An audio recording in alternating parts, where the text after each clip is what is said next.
Aujourd'hui, nous sommes avec Amy, Yann, Kéliane, Karianne et Rihanna, Kautar.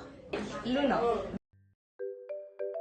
Et la question que j'aimerais te poser, c'est est-ce que tu crois que c'est plus facile d'être une mère ou un père monoparental? Un père monoparental. Père monoparental. Je dirais que c'est plus facile d'être un père monoparental. Une mère. Souvent, les mamans s'en sortent plus parce qu'elles connaissent plus leur enfant, comment s'occuper d'un enfant, qu'est-ce qu'il a besoin et tout. Alors qu'elle va être tout le temps perdue. C'est parce que les femmes doivent déjà dealer avec un certain poids social. Du coup, genre, j'estime que être un père parental, mais tu sais, genre, t'as déjà plus d'avantages qu'être une femme, en plus mère monoparentale. On attend beaucoup de la mère monoparentale qui, comme, tu sais, il faut qu'elle chante la couche, il faut vraiment qu'elle s'occupe de son bébé, que, comme, c'est vraiment son précieux et tout, puis que, comme, genre, faut vraiment qu'elle s'en occupe, tandis que le père, on est moins. On est plus porté à faciliter le père, genre, ah oui, comme, t'as bien fait, comme, tu joues avec ton enfant. Avec mon père, je joue dans les deux rôles, mais c'est pas évident, mais tu sais, comme, je pense que qu'est-ce qui est vraiment le plus important, c'est que, tu sais, faut vraiment qu'il y ait un père qui soit bien encadré, puis comme, qui te donne l'éducation dont tu as besoin, te valorise aussi dans tes besoins aussi, c'est vraiment qu'est-ce qui est super important. Est-ce que tu crois que c'est plus difficile d'être une mère monoparentale ou un père monoparental? Pour moi, les deux sont difficiles, que ce soit une mère ou une père. Être père monoparental. Être un père monoparental, les femmes, on a plus genre ce truc en nous. Les femmes sont plus encadrées lorsqu'elles sont monoparentales. Alors qu'un père, un homme, tout seul, sans femme, je trouve que ça va être plus difficile à s'adapter qu'une femme toute seule. Tu es un parent monoparental, tu dois prendre toute la charge, que ce soit émotionnelle, psychologique, tu dois prendre toute la charge financière de l'enfant, son éducation. Pour moi, que tu sois un père ou une mère, c'est difficile parce que tu dois supporter tout ça seul. Alors que normalement, on dit souvent que deux parents, c'est mieux parce qu'ils se partagent. Moi, je m'appelle Agathe Kissel. En fait, j'ai été intervenante pendant 20 ans et surtout les 10 dernières années, j'étais intervenante dans un centre de femmes. Dans Hochelaga Maisonneuve. Donc, je travaillais quand même beaucoup avec les femmes aînées, les femmes de 65 ans et plus, mais évidemment, je côtoyais aussi des femmes monoparentales ou des femmes qui travaillent. De toute façon, c'est un milieu mixte, hein, donc les femmes viennent selon leurs besoins. Et maintenant, je suis professeure au Cégep de Marie-Victorin depuis 2 ans maintenant, donc j'enseigne la pratique du travail social. Et je suis monoparentale. En fait, bon, j'ai un statut un peu particulier parce que mon conjoint vit à moitié dans son pays, à moitié avec moi. Donc, il vit avec moi que 6 mois par année. Donc, les 6 autres mois, je suis monoparentale. Et donc, le père de mon fils habite à l'extérieur de Montréal. Donc, je suis à temps plein monoparentale. Et puis, il voit son père une fin de semaine sur 2. Donc, je porte toute la charge de l'éducation et autres toute seule.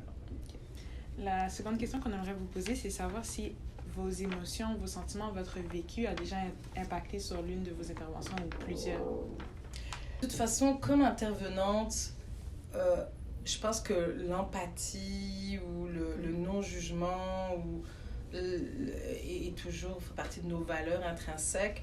Mais c'est sûr que si j'ai le fait de vivre moi-même ce défi de la surcharge de travail, de porter toute seule les responsabilités, des fois de gérer toute seule, quand tu es monoparentale, c'est que tu n'as pas ce soutien, donc à qui tu vas poser la question, qui va t'aider là-dedans, fait que c'est sûr que je vais avoir une compréhension. Je vais comprendre ce que la femme vit, mais je te dirais que de toute façon, comme je suis travailleuse sociale, je comprends un peu, je suis toujours dans l'empathie de tout ce que les gens vivent. Donc, je ne sais pas si ça fait une différence, le fait de mon statut, parce que ça fait partie de mon ADN dans l'écoute. Donc, ouais, c'est difficile comme question, mais bon, c'est ça, j'ai répondu comme je peux. Pour continuer avec les difficultés que tu nous as parlé de la charge, toutes les charges que tu dois vivre, est-ce que quand il y a ton conjoint qui est là, est-ce que tu vois une différence entre les 6 mois qu'il est là et les 6 mois où il n'est pas? Ben oui sur certaines choses et non sur d'autres parce que c'est pas le père de mon fils. Okay. Donc le père de mon fils vit à Sherbrooke. Donc Donc c'est ça, c'est pas le père de mon fils. Donc j'ai quand même vécu, c'est ça.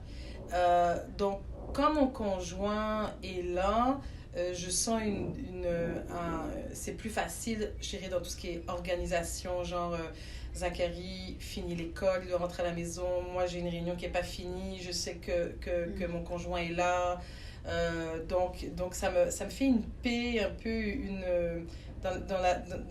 dans l'horaire, c'est genre je dois aller faire une course, mon conjoint est là, je dois faire une activité, mon conjoint est là. Donc cette partie-là, c'est vraiment aidant, le côté gardiennage ou... Après, toute la charge des devoirs, je la fais toute seule. De toute façon, mon conjoint est anglophone, donc il ne fait pas ses devoirs avec lui. Prendre des rendez-vous, je suis toute seule. S'occuper des boîtes à lunch, tout ce qui est gestion, habillement, je suis toute seule. Donc, ce qui est aidant, c'est parce que mon conjoint aussi fait à manger. Donc, la partie de m'alléger sur les repas et d'être présent, comme moi, je suis dans mes réunions puis que je suis un peu en retard ou que j'arriverai plus tard, ça m'aide. Donc, c'est pas tous les volets. Et est-ce que tu crois qu'il y a aussi une charge mentale qui vient avec par rapport à avoir toute cette charge comme... oui, c'est... Bien sûr, c'est... Moi, je dis quand tu es monoparental, quand tu es en couple aussi, il faut du répit, mais la monoparentalité, il faut vraiment des phases de répit pour qu'on puisse reprendre notre souffle. Puis moi, les 2 jours où Zachary est avec son père, donc c'est 2 nuits, 2 jours, il part le vendredi soir, il revient le dimanche soir, c'est un moment de pause, c'est un moment de répit, c'est comme si je reprenais mon souffle, que je reprenais mon énergie, puis ça me fait que je peux pendant 2 jours arrêter de penser à tout ce que je dois faire, ça c'est sûr. La dernière question qu'on aimerait vous poser, c'est est-ce que vous croyez que les ressources et les mesures mises en place pour les mères monoparentales, comme telles que des organismes communautaires ou encore les pensions données par le gouvernement, est-ce que vous croyez qu'elles sont adéquates par rapport, parfois elles sont désignées selon le revenu de la mère et tout ça, est-ce que vous croyez que c'est adéquat ou plus de mesures devraient être mises en place pour aider les mères monoparentales?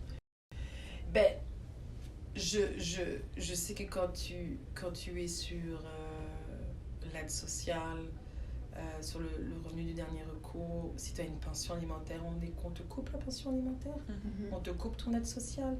Donc pour moi, c'est vraiment épouvantable parce que quand on a des enfants à élever puis qu'on s'occupe de toute la charge financière, des achats, c'est plutôt une pension alimentaire, c'est là pour te soutenir. Donc ça, je trouve ça extrêmement problématique pour les femmes qui sont sur le dernier recours. Et puis quand tu as plusieurs enfants, c'est difficile d'aller trouver du travail parce que ta santé mentale est fragilisée, parce que ta gestion quotidienne avec 3-4 enfants monoparentales, tu n'y arrives pas là, à aller travailler. Puis, même des fois, j'ai juste un enfant, je suis toute seule. Puis des fois, je suis comme... je souffre, tu sais. Donc, puis je pense justement à ces femmes qui en ont 2, 3, qui sont sur l'aide sociale, puis à qui on coupe encore. Donc, ça, je trouve ça vraiment problématique.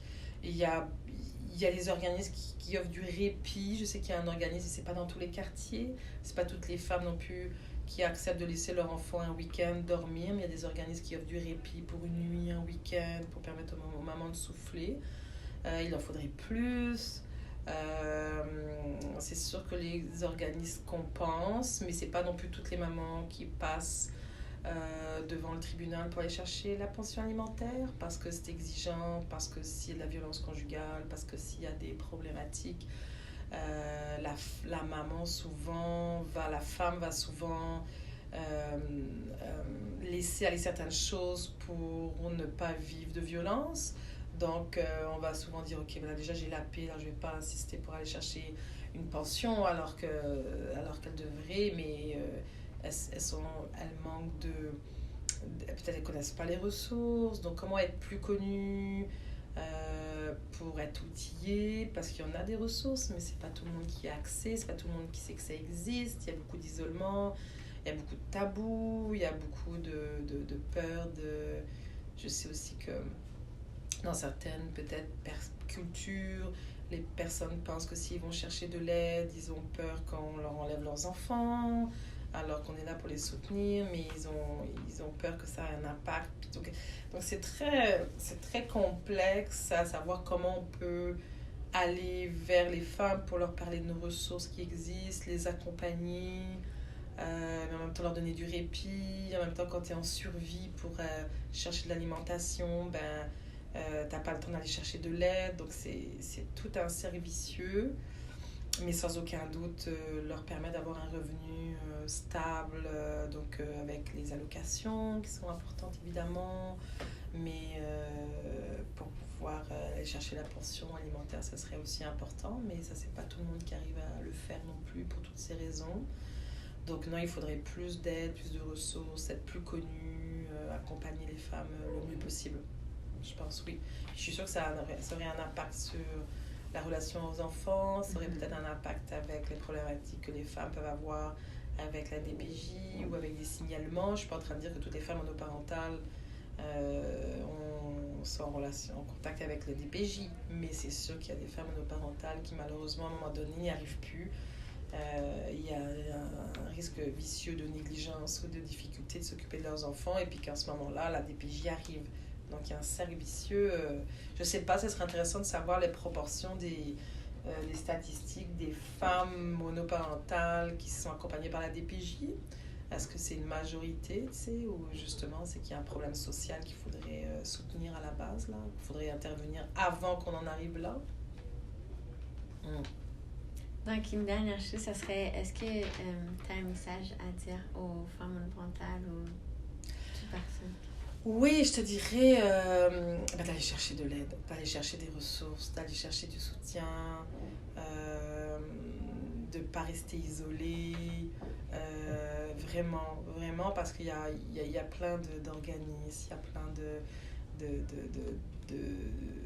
d'organismes justement qui peuvent les aider pour aller chercher la pension alimentaire, qui peuvent les aider pour la sécurité alimentaire, qui pourraient les aider pour du répit, qui pourraient les aider pour faire des activités pour elles. S'il y a des organismes où tu peux aller avec tes enfants, les enfants sont gardés à la garderie de l'organisme, puis toi tu fais une activité pour toi.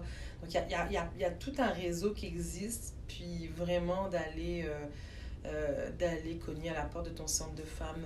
Je dirais c'est pas mal la porte, les centres de femmes ou les centres de famille, aller cogner à un organisme pour dire voilà, j'aurais besoin d'aide, comment vous pouvez m'accompagner là-dedans, là.